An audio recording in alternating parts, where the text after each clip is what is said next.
والصلاة والسلام على عباده الذين اصطفى خصوصا على أفضلهم خاتم النبي محمد الأمين وعلى آله وصحبه أجمعين وبعد. We begin with Allah's blessed name. We praise Him and we glorify Him as He ought to be praised and glorified. And we pray for peace and for blessings on all His noble messengers. On our father Adam, on our father Abraham, and on Moses, and on Jesus, and on His mother, the Blessed Virgin Mary, and on the last of them all, the Blessed Prophet Muhammad, sallallahu ta'ala alayhi wa sallam. Brother Chairman, fondly known as General Siraj, Brother Chairman, Brother President and members of the IPSI, brothers and sisters here in Penang, Assalamu alaikum wa rahmatullahi wa barakatuh. Our chairman is a young man. He knows only about 12 years of my visits to Penang. But my first visit was actually 21 years ago. And I've been coming regularly for the last 21 years. Well, I was here 5 years ago in 2007. And we thank Allah who in His kindness has made it possible for us to come back to you here in Penang one more time. Tonight's topic is connected with tomorrow night's topic. In tonight's topic we bring political and economic analysis to bear on the subject. But in tomorrow night's lecture, we give you more of the, it's a big word, eschatological. Eschatology is simply what every Muslim knows, ilmu akhirul zaman. The subject, the study of the end time. In English, this big word, eschatology. So tomorrow night, we look at the Quran and Akhirul Zaman. Tonight, we look at an Islamic view of the current Arab uprisings. And we want to make a distinction at the very beginning between a demonstration, you have here in Malaysia, demonstrations, and an uprising, as you had in Tunisia, you had in Egypt, as you had in bringing down the Soviet Union. And then the last term would be an insurrection, an armed insurrection, as you had in Libya, and you now have in Syria. But all of these we have brought together in one term, uprisings. It would be only proper for us to locate the current Arab uprisings in a larger picture. Many other things are happening at the same time, not just the Arab uprisings. The US dollar is about to collapse. And when it collapses, it's going to bring down the world of paper money. And that is going to cause chaos in many parts of the world. It might even provoke riots in the United States of America.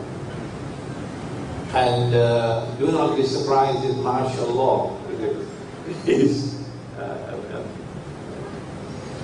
obeyed in the United States.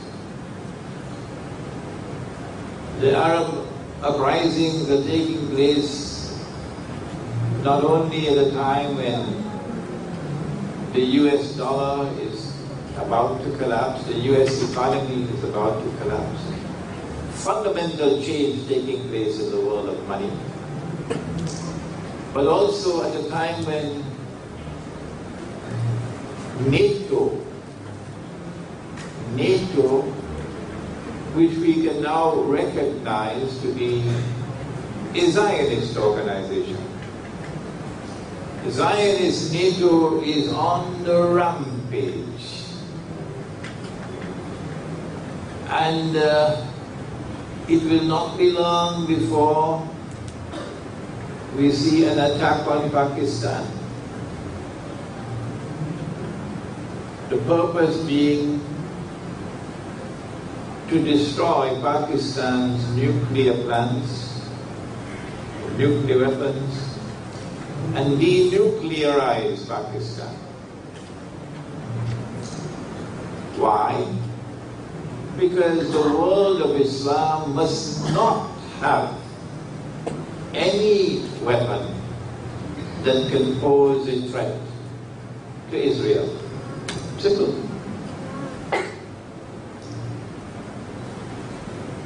We are also located at a time when an attack on Iran is imminent. Iran is not an Arab country. We are located at a moment in time when, if an attack on Iran is launched, it will not be too difficult for us to understand that it will eventually, almost certainly, lead to nuclear war. And this would not be nuclear war with one or two nuclear weapons exploding.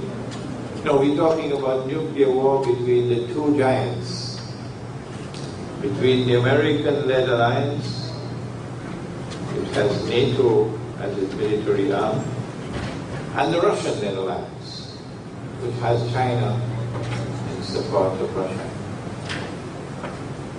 And that nuclear war is going to bring about a substantial reduction in the population of North America and Europe, because the weapons are going to be directed basically towards these two areas, North America and Europe. And so the Arab uprisings are not taking place in a vacuum.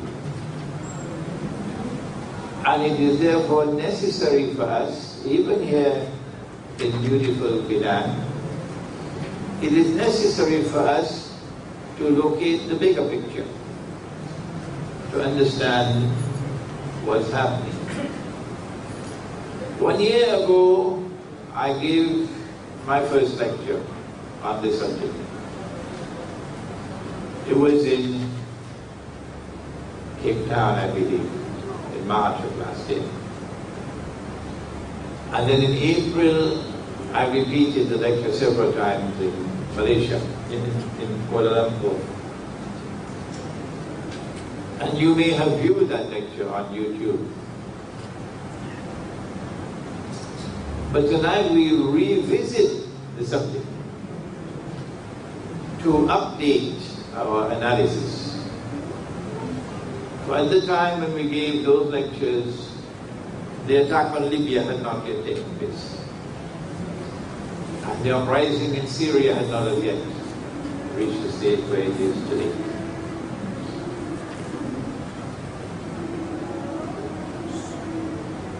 And so tonight let us look to see whether we can understand whether these uprisings are taking place by chance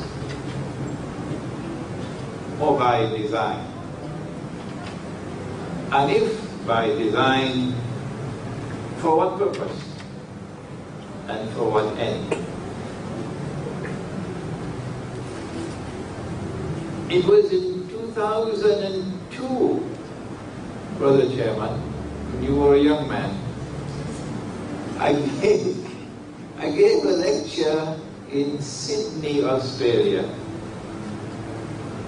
entitled Beyond September 11th, What Does the Future Hold for the World of Islam? And that lecture, 10 years later, suddenly made me a famous man. Because in that lecture, in 2002, I was anticipating an attack on Iraq, which is about to be launched. It was in fact launched in 2003. And I thought that once the attack on Iraq takes place,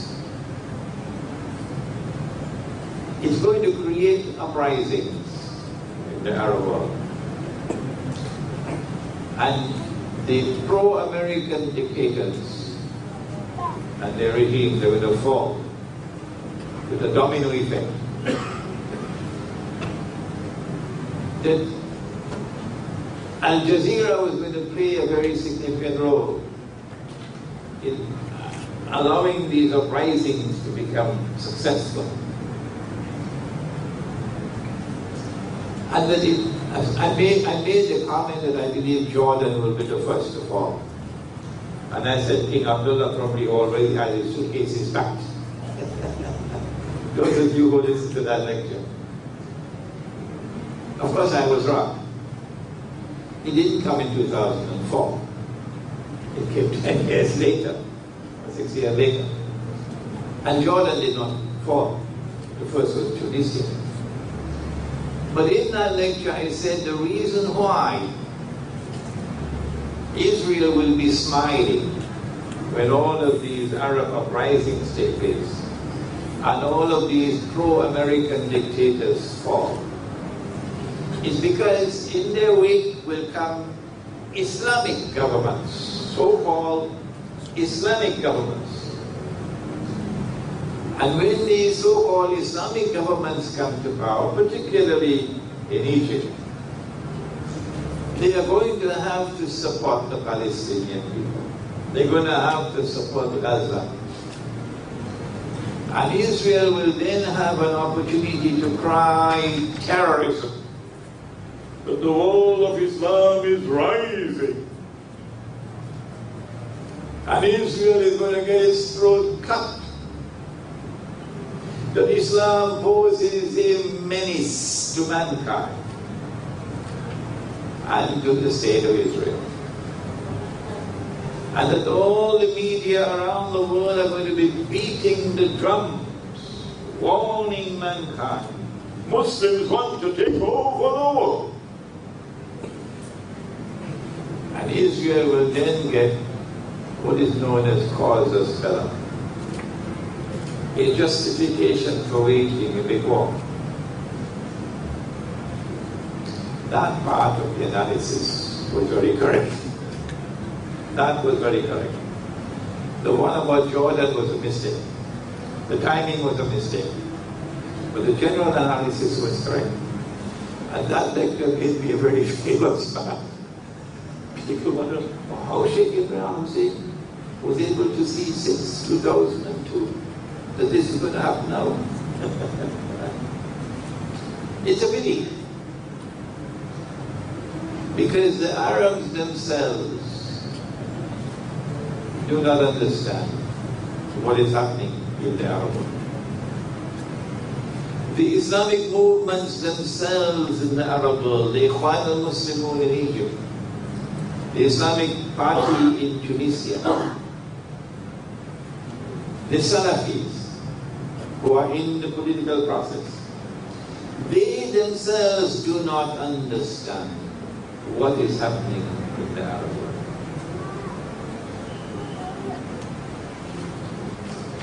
They have already succeeded in Tunisia. An uprising took place in Tunisia, and it was spontaneous. No one in their right head could say that Israel planned all of this. No. And the uprising reached a crescendo so quickly that the Tunisian dictator who had ruled for some 30 years or so eventually had to flee. How do we explain that Tunisian uprising? I do not have unlimited time tonight, so I'm going to have to cut some corners. We are very familiar in our part of the world, if you don't have it here in Malaysia, with two seasons, a dry season with no rain and the rainy season with plenty rain.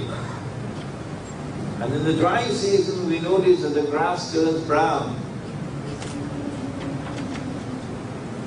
And the grass at the side of the road, the heat causes bushfires. And these bushfires can spread. When there is no rain, the land becomes parched. And one simple spark can cause a big conflagration, which can burn down thousands and thousands of acres. That is what happened in Tunisia. No rain in Tunisia. Rain being river being used to reduce the people to poverty and destitution. When I speak of the Jewish money lender, and I say that what he is doing is rotten, why should the Jew be annoyed with me? Didn't Shakespeare do the same thing in Merchant of Venice? Hasn't history also done the same thing in pointing to money lending as something like blood-sucking? All through history. Are you going to whitewash thousands of years of history in this modern age to make the bank respectable? No. Money lending, banking system, reduced the people to poverty. But that was not the only attack. It was also the paper money. You may have seen my book, The Gold Dinar and Silver Dirham, Islam and the Future of Money. I need to rewrite this book now because there's new analysis now. You take a piece of paper and you print a picture and you put a number on it and you give to that piece of paper an entirely fictitious value. And then you get the world to demand that paper by making a deal with Saudi Arabia and OPEC that nobody can buy oil, which is the largest commodity sold in the world market. Nobody can buy oil without this paper. So you guarantee that the paper will be in demand. You created wealth out of nothing. Are you God? Only God can create wealth out of nothing. This is an act of shirk. I wish Kalantan could be here to listen to me today. This is an act of shirk. And this paper money was used and is still being used to reduce the people to abject poverty and destitution. And those who don't understand that subject, they have homework to do. And that includes the world of Islamic scholarship. You can't get one mufti, or one alim, or one scholar of Islam strutting around the world and lecturing, but they cannot ever speak the truth and say this is bogus, this is fraudulent, this is haram. Wait until you're in the grave and then you remember me. And so Tunisia has no rain, it's dry, it's parched because of riba. And on top of that, you ensure that the governments which rule over the Muslims are governments that oppress them. If you were seen going to the masjid in Tunisia, you could be arrested. Tunisia, writing to me to tell me that. When that oppression reached a level of saturation, then one little spark can cause a conflagration. That's what happened in Tunisia. They planned it and they knew it could happen. And it did happen. The same thing happened in Egypt. Egypt today has been reduced to abject poverty and destitution, the masses. While some Egyptians are riding on the gravy train, oh yes, living the good life, the Egyptian masses are in poverty and destitution because of riba. And yet the world of Islamic scholarship cannot recognize and would not stand up and wage a jihad against riba. These two that occurred in Tunisia and in Egypt, I noticed that the Tunisian armed forces eventually backed out. And the Egyptian armed forces from day one adopted a soft policy. A suspiciously docile policy, the Egyptian armed forces. And so the head was cut off. And Zainul Abidin fled, and Hosni Mubarak fled. But guess what? The armed forces still remain in charge. The same Egyptian armed forces who prevented the Palestinians in Gaza 4 years ago, who were being slaughtered, and Egypt blocked the passageway, that you could not come into Egypt. And no supplies could go to them to help them. That same Egyptian armed forces still in control in Egypt. You can fool the others, you can't fool me. These were uprisings. And they have already fulfilled the purpose for which it was intended. And that is that after the uprisings take place, the armed forces will then announce elections. And I was able to recognize 6-8 months ago that these elections are going to result in runaway victory for the Islamic parties. And that's what Israel wants. And that's what the Egyptian armed forces want. And that's what happened. But in Libya it was different. In Libya, they planned an insurrection, and a huge amount of arms was secretly ferreted into Libya. Where could it have come from? Not from the air, not from the sea. It had to come from Egypt. It could not have come from Egypt without the knowledge of the Egyptian armed forces. And I suspect that the Egyptian armed forces were up to it in their neck in sending those arms over to Libya. And so that the Egyptian armed forces are part and parcel of the effort to bring about an insurrection in Libya. So who is the Egyptian armed forces working for? I see an uncanny link between the Egyptian armed forces and NATO, between the Egyptian armed forces and Israel. Because of these remarks I am not making now, I cannot travel to Egypt anymore. Even though there are large numbers of students of mine in Egypt begging me to come. But the truth has to be spoken, regardless of the price we have to pay. The Egyptian armed forces have played a significant role in bringing about the Libyan insurrection.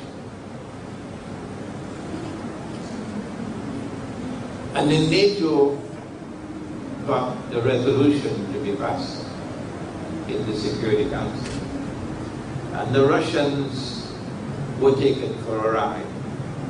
And the Chinese were taken for a ride. Deceived. And once they got that Security Council resolution, then the insurrection could succeed. Without that, it could not have succeeded. No. So now NATO is bombing from the sky. Yes, of course, Gaddafi. Now we are told he's such a big dictator. And we cannot tolerate anymore this dictatorship. The oppression in Libya is so great. And Libya under Gaddafi was a better place to live than the Libya today. Yeah. I have not come here to speak, to defend Gaddafi. I found him acting like a clown sometimes, with women as his bodyguards, with a green book. But the fact is that what they did in Libya was shameless. To bring down the Libyan government and the manner in which they did it. They waited until it was Ramadan. They waited until it was the time of breaking the fast. And at that time, even the soldiers will put down their guns to go and break the fast.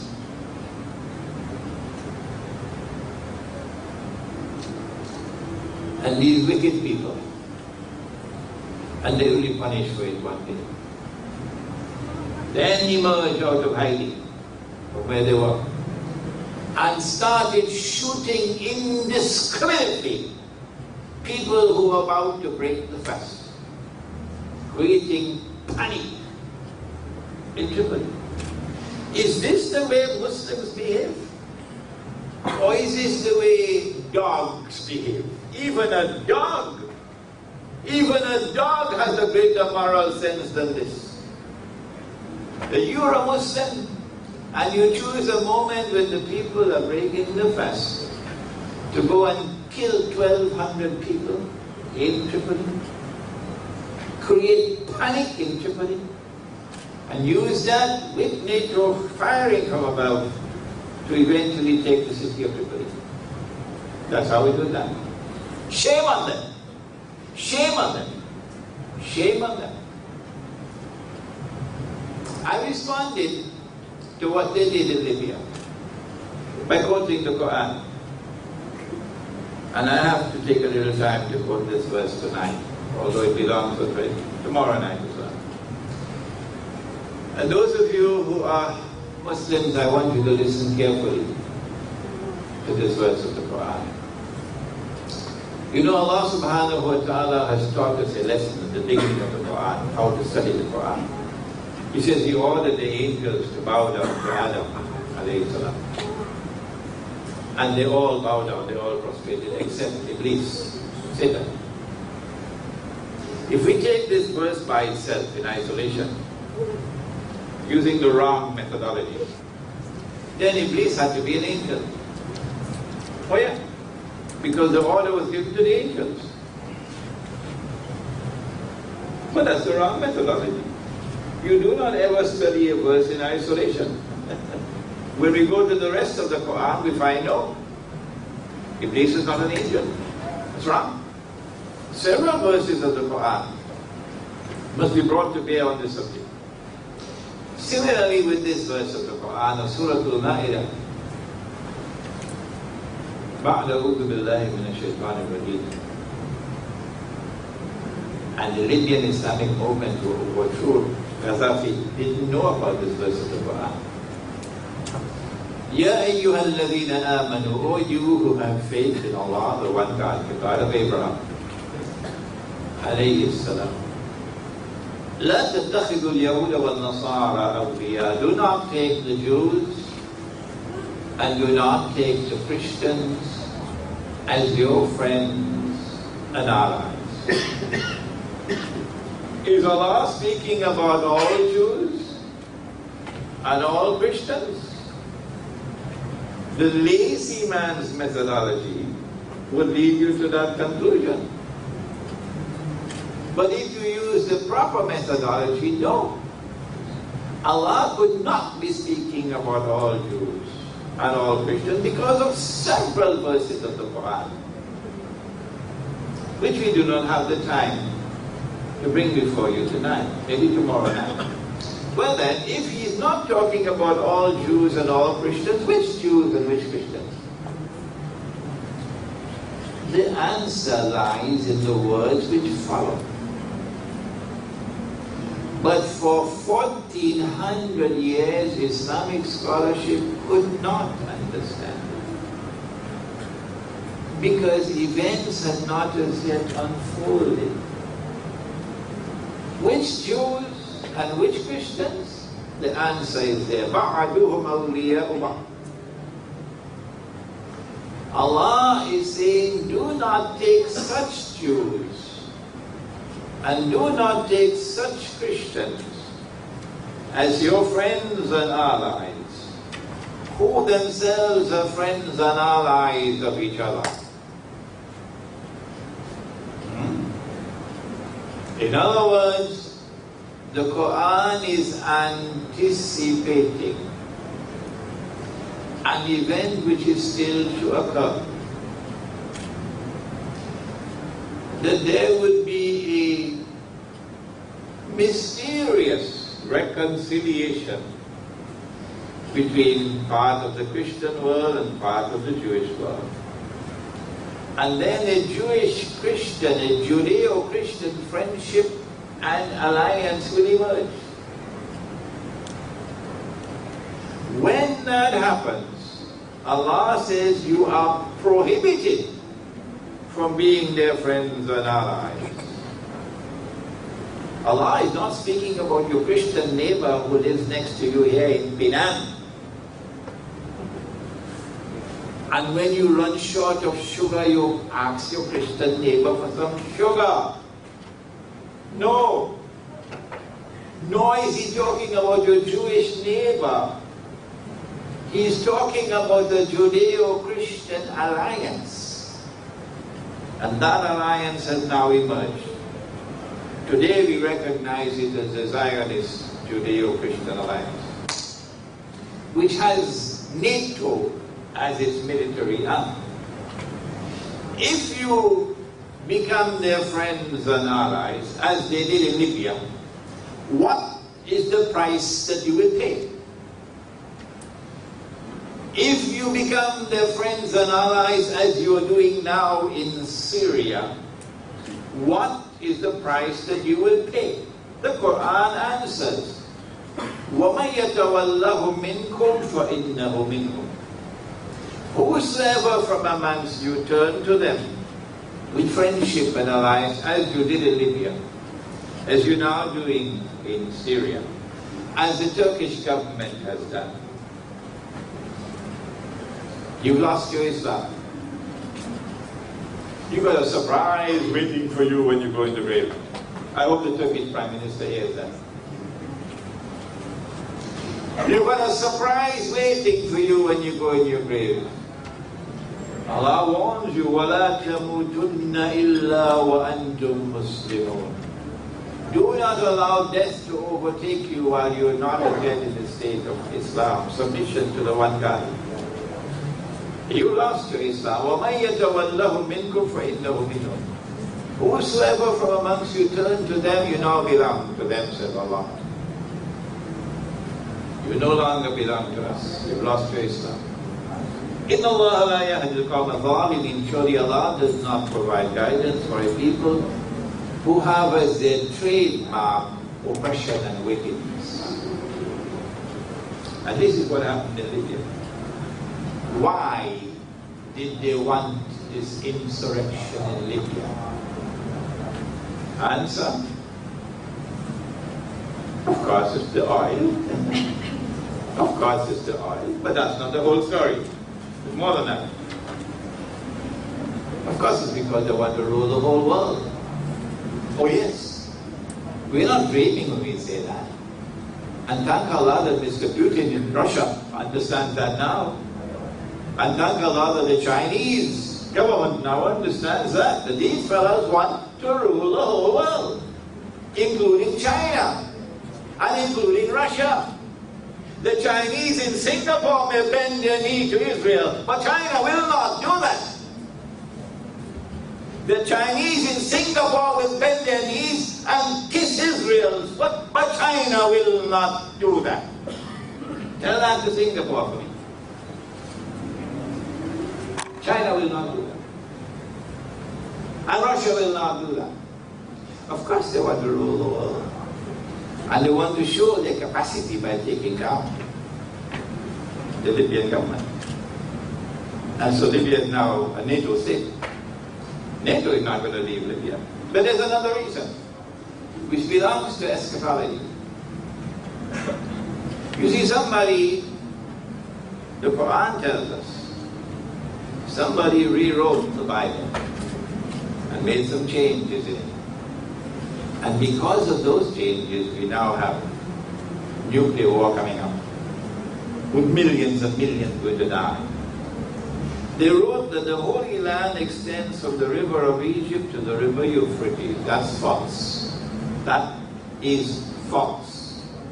The Holy Land does not extend from the river of Egypt to the river Euphrates. That is false. But it's there in the Bible. When you read Jerusalem in the Quran, we now have this book in Bahasa as well, Bahasa Melayu. Then you'll understand why they made that change in the Bible. And because that change is there, those who want to rule the world actually want to deliver that rule over the world to Israel. So that a man can rule over Israel tomorrow, and from Israel rule over the world. And that man will then declare, I am the Messiah, Al-Masih. Prophet Muhammad alayhi salatu wasalam, a man who never went to school, could not read and could not write, never traveled out of Arabia. That man in the desert described to us 1400 years ago this man who will stand up in Jerusalem and declare, I am the Messiah. But of course he would not be the Messiah. The Messiah will be the son of a virgin woman. The Messiah is Jesus, the son of Mary. But this man will claim to be the Messiah. The Christians know him as the Antichrist, and we know him as Dajjal, the false Messiah. In order for him to convince the Jews that he is indeed the Messiah, not only must Israel become the ruling state of the world, and therefore the United States has to be brought down. Before I end, I hope I have time to show you what possible military strategy Israel has to bring down the United States. Remind me maybe in the question and answer session. But in addition, because of what is in the Bible, the territory of the state of Israel will have to expand to encompass all of that territory from the river Nile to the river Euphrates. You cannot do that with only an attack from the air or with naval bombardment. You got to bring in land troops to take the eastern delta of Egypt. And so Israel is planning a war on Egypt in order to seize this territory, because the Bible says it belongs to Israel. All the diplomatic missions in Cairo are located on the east bank of the river Nile. except the Israeli embassy. The Israeli embassy is located on the west bank of the River Nile. Why? Because Israel recognizes the east bank as Israeli territory. That's why. If you have to launch an attack on Egypt, then you have to bring in ground troops not only from Israel but also from the east. And that's why you need NATO in Libya. So it's not just the oil, it's more than that. It's so that when the time comes, they'll be able to attack Egypt from both sides. But the foolish, and that's the kindest word I could think of, the foolish so-called Islamic warriors who went about bringing down the Libyan government didn't know that they were playing into the Zionist hands and that they have a terrible punishment awaiting them when they stand before Allah on Judgment Day. Syria is a far more complex case. We don't have the time to look at Libya and Yemen, nor do we have the time tonight to look at Bahrain, which is a very, very interesting case, Bahrain, because I want to spend some time on Syria and lay the foundation tonight for the analysis we should conduct tomorrow on Islamic eschatology from the Quran.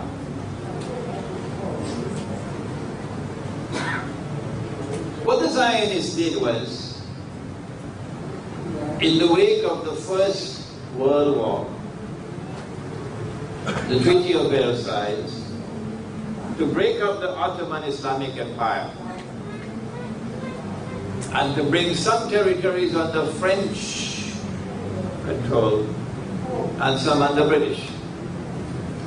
So Egypt went to Britain, and Jordan went to Britain, and Iraq went to Britain.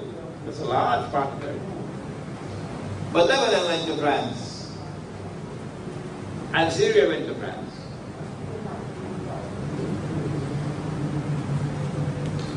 And it was the French government, the French Zionists, who in the 1960s, I believe, brought the Assad family to power.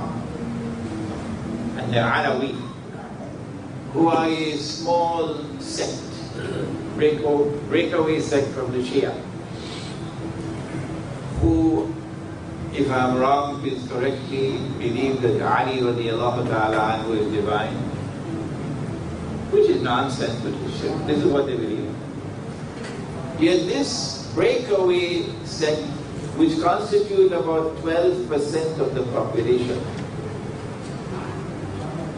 seized his power in a military coup d'etat supported by France. And Hafiz al-Assad becomes the ruler. And Hafiz al-Assad imposes upon Syria's Muslims, Sunni Muslims, the same kind of oppression, biting oppression, that was visited upon the people of Tunisia, the people of Egypt, by Hosni Mubarak, by Zainul Abidin. And when the Sunni Muslims of Syria rose up in revolt against Hafiz al-Assad, he slaughtered, I think, 10,000 to 20,000 people in order to maintain his rule. So the Alawi government in Syria lacks moral authority, lacks religious authority, lacks even democratic credentials to rule over Syria. But nobody could remove them. No. Because the Zionists supported them. The Zionists kept them there until it was time when the Zionists no longer needed them to remove them.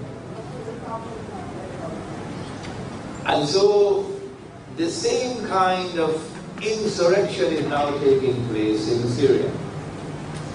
And we hear the same stories about how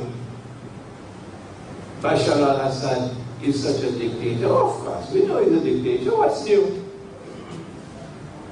Gaddafi was a dictator. Of course we know he's a dictator. What's new? What's new? We don't all these years. All these years we did. But who kept them there all the time? The Zionists. And so now the insurrection is taking place in Syria. But Russia has learned a lesson. And China has learned a lesson. Syria doesn't have oil. Libya has oil.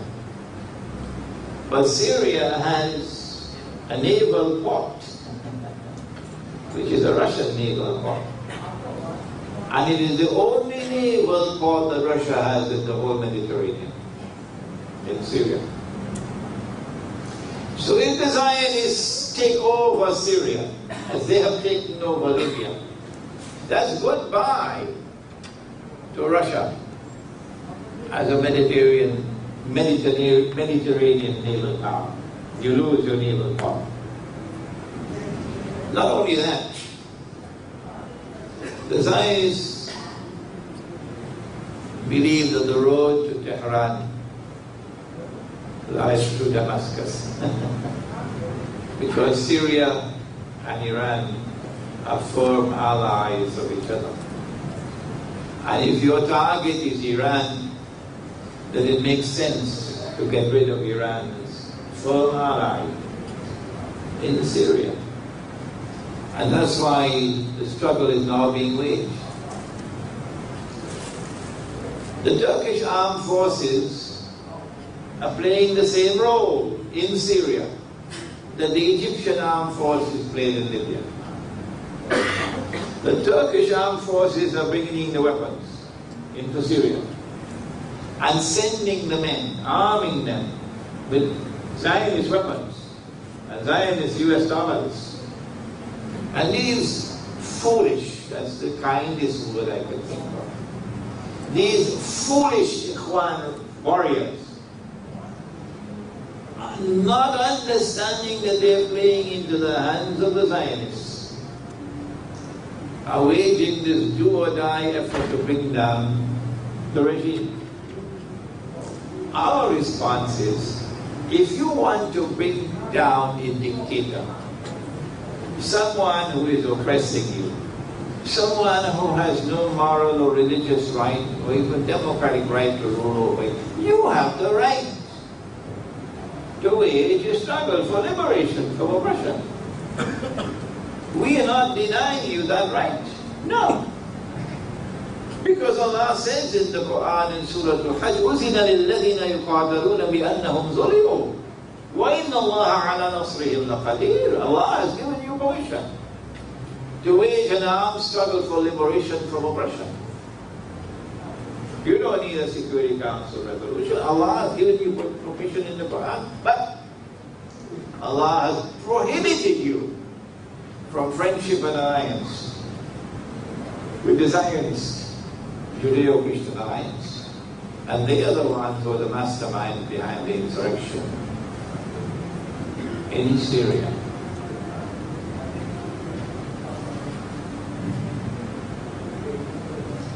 What's going to happen? We know what happened in Libya. The answer is, there's a word in English called attrition. You chip and you chip and you chip and you chip until eventually the tree will fall. So the Syrian regime cannot last forever. No. If you continue this infiltration of armed warriors into Syria constantly, to this side, to this side, to that side, supporting them with state-of-the-art weaponry, and with all the money that they need, eventually the Syrian government will fall. And when that happens, Syria is going to become another Zionist-controlled state. And Russia will face a tremendous loss. This is why both Russia and China vetoed the recent Security Council resolution.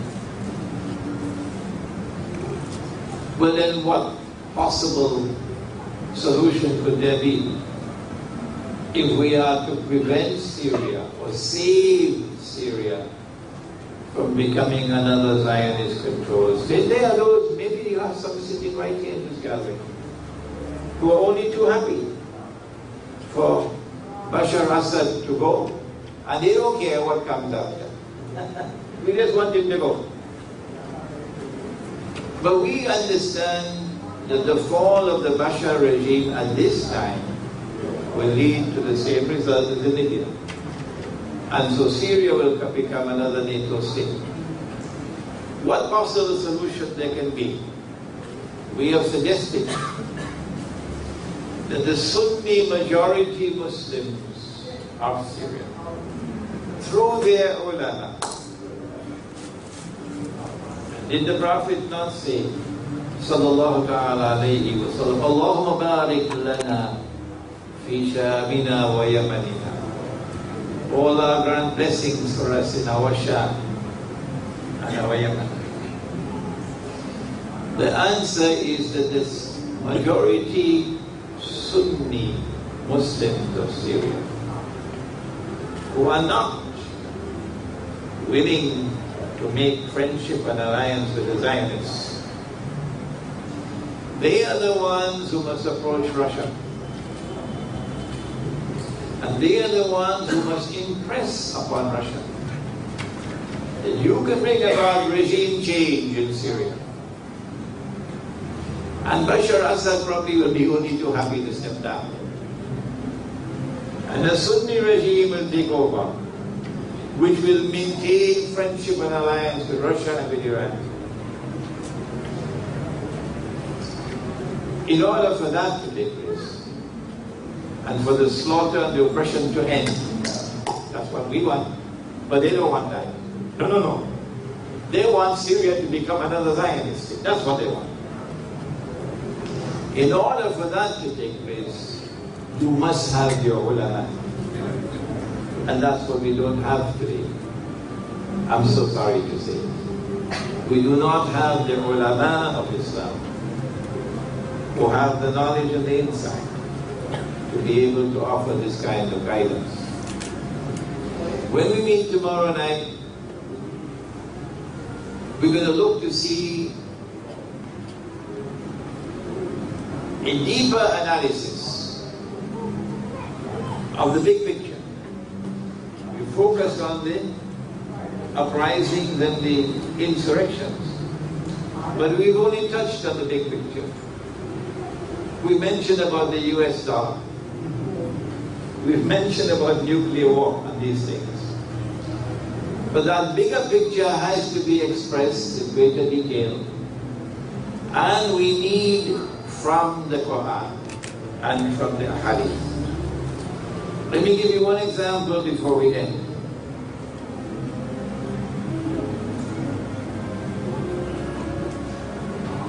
Hadith is in Sahih Bukhari. I'm sure you must have heard it.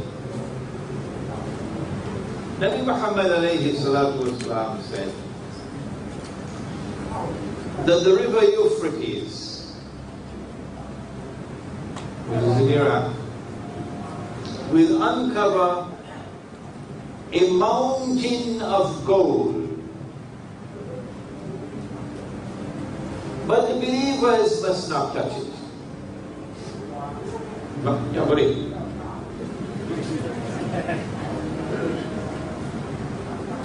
And people will fight over that gold. And 99 out of every 100 will be killed.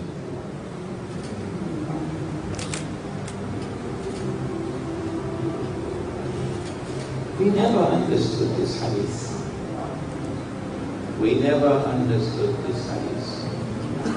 Until now. Until now. Praise be to Allah. The Salafi is a man who wants to live the way of life of the early Muslims.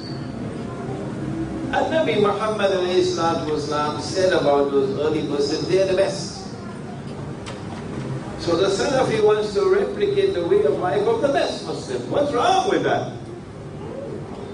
If you are Salafi, you should be walking in the footsteps of the companions and the Aslaf.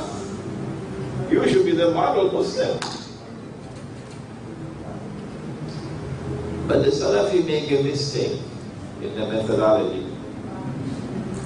And when I offer the criticism, I do not do so in any vindictive, spiteful way. I'm not waging war. You're my brothers. So if I'm not waging war on you, why should you wage war on me? Huh? It's rather foolish. But this is knowledge. And in the world of knowledge, I have the right to offer a critical comment. That's my right. The Salafi says that there is no new knowledge in Islam. Everything that has to be interpreted has already been interpreted either by Allah or His Messenger or by the Islam. And since the Hadith says that a mountain of gold is going to come out of the river, that is what we're waiting for. A mountain of the metal is going to come out of the river. And when that happens, we are not allowed to touch that gold. But did the Prophet not say, sallallahu alayhi wa sallam, did he not say, ittaqu firasat al-mu'min, فَإِنَّهُ يَنْظُرُ بِنُورِ اللَّهِ? Fear the firasa, the wisdom based on internal, intuitive, spiritual insight of the believer, because when he sees with more than a PhD from USM. He sees with the nur of Allah. And if he is seeing with the nur of Allah, will new knowledge not come? And so we say the mountain is not an actual mountain. The word mountain symbolizes a very large quantity. And we say the gold is going to come out of the river, has already come. It's not the metal, but it is something that's going to come out from under the river, which will function as gold. And therefore it is oil. The oil has come out from underneath the river, that entire basin. All the oil of Saudi Arabia is right there, this side by the sea.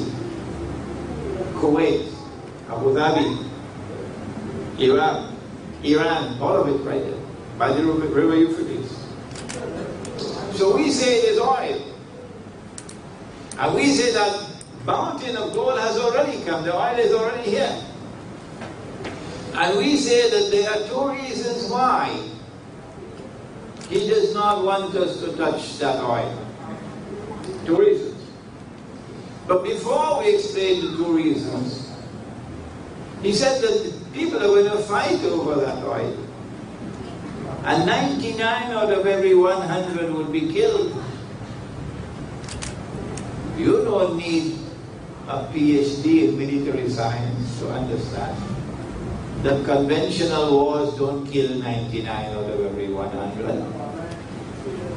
No. So he's saying that you're going to have something like nuclear war, which kills 99 out of every 100.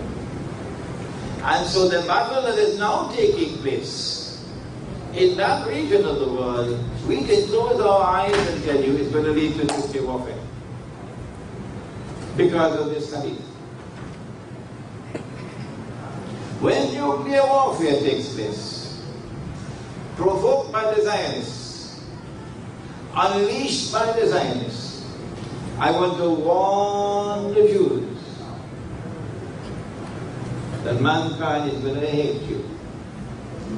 The tide is going to turn against you all over the world. When millions and millions and millions are killed because you are unleashing these wars. Now let's go back. Don't touch that gold. One reason why we should not touch that gold has been with us for the last 40 years, but we didn't see it, including me. Including me. The other reason why we should not touch that gold is about to be understood.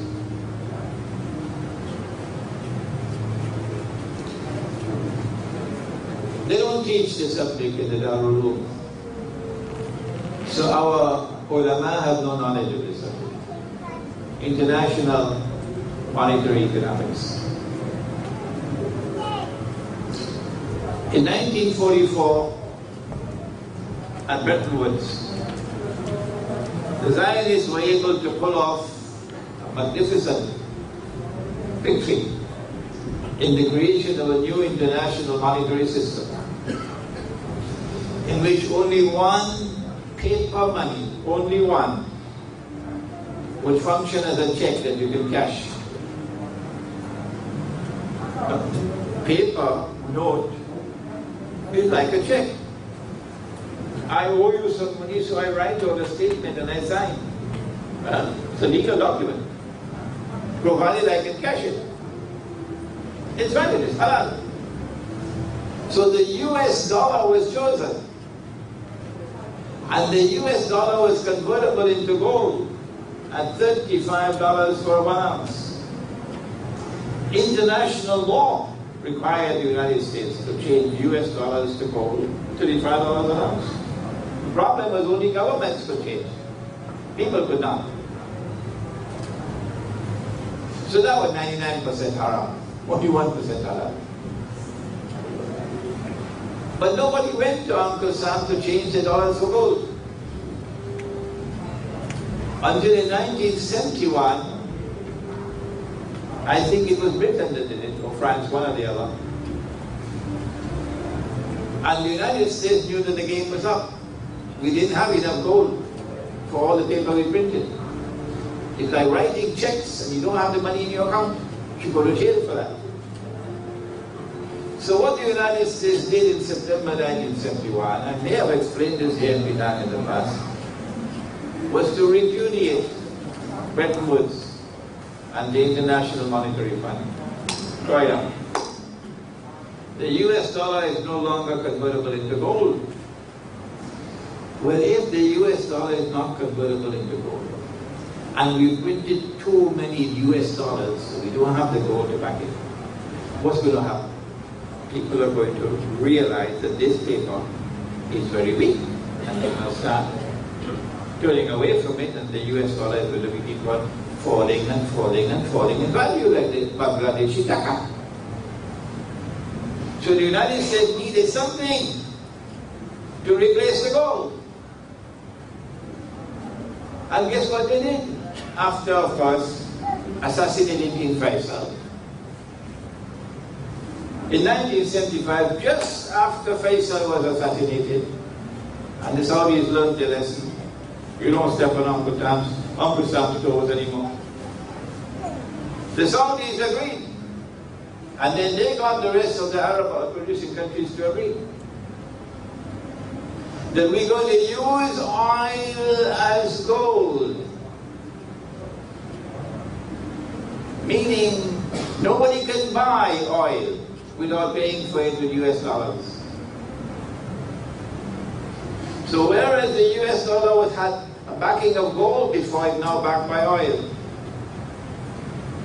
Since 1975. And so the US dollar became known since 1975 as the petrodollar. This is the hadith. But nobody could understand it until today. If we had understood this hadith, no Muslim with love for Muhammad alayhi salatu wasalam would ever touch a US dollar.